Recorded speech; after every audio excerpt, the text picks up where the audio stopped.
Praise lord. దేవాతి దేవునికి వందనాలు. ప్రభు నామమున మీ అందరికీ నా ప్రత్యేకమైన వందనాలు, శుభాలు తెలియచేస్తున్నాను. ఈ దినము కొరకు ఏర్పాటు చేయబడిన దేవుని వాగ్దానము మార్కు సువార్త 8వ అధ్యాయము 8వ వచనము. వారు భోజనము చేసి తృప్తి పొందిన మీదట మిగిలిన ముక్కలు 7 గంపల నిండా ఎత్తిరి. దేవుని నామానికి మహిమ కలుగునుగాక. హల్లెలూయా. ఈ ఉదయకాల సమయంలో సర్వశక్తివంతుడగు మన తండ్రి గొప్ప వాగ్దానాన్ని నీకు తెలియచేస్తూ నిన్ను బలపరుస్తూ ఉన్నారు. ఆమెన్. ఆనాడు దేవుడు ఆయన వద్దకు వచ్చిన బిడ్డల మీద, ఆ ప్రజల మీద కనికరపడి వాళ్ళందరికీ కూడా భోజనం పెట్టడానికి ఆయన ఇష్టపడ్డారు. వేల మంది ఉన్నారు.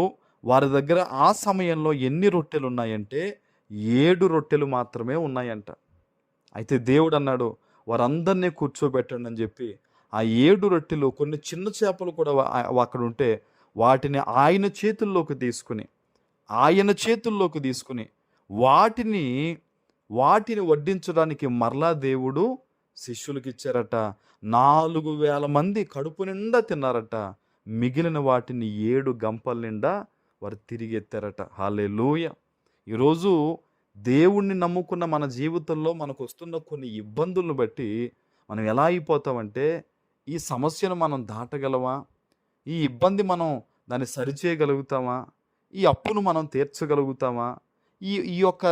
ఈ ఇబ్బందికరమైన పరిస్థితులు మనం దాటడం మన వల్ల అవుతుందా అని కొంతమంది ఆలోచన చేస్తూ ఉంటారు. ఒక్కసారి దేవుని వాక్యాన్ని జ్ఞాపకం చేసుకోండి. వేల మంది తిని తృప్తి పొందే విధంగా దేవుడు ఆ ఉన్న కొద్ది దాటినే ఆశీర్వదించినప్పుడు, నీ జీవితాన్ని గనక దేవుడు ఆశీర్వదిస్తే నువ్వెంతమందికి సహాయపడగలుగుతావు? మరొక చేట 12 గంపల నిండా ఎత్తారంట. మరి ఎంత అద్భుతంగా దేవుడు ఎలా చేయగలిగాడండి? ఆ ఉన్న వాటిని మొదట వారు ఏం చేశారు? దేవుని చేతికి అప్పగించారు.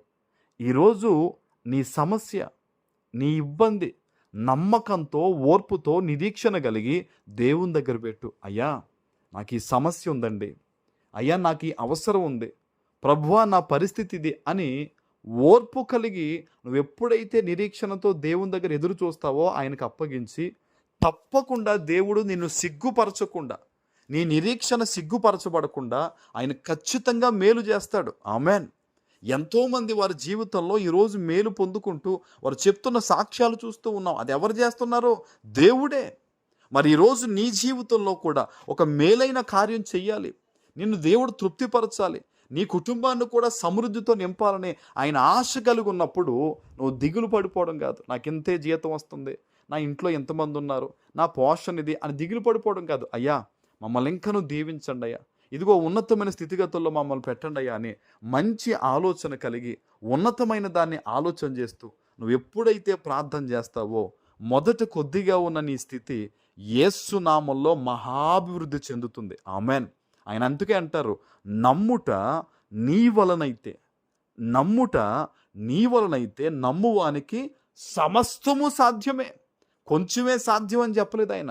నువ్వు నమ్మితే నువ్వు దేవుని మహిమను చూస్తావు. ఆమెన్. విశ్వాసంతో ఈ వాగ్దానాన్ని ఎత్తిపెట్టి ఈరోజు ప్రార్థన చేయి.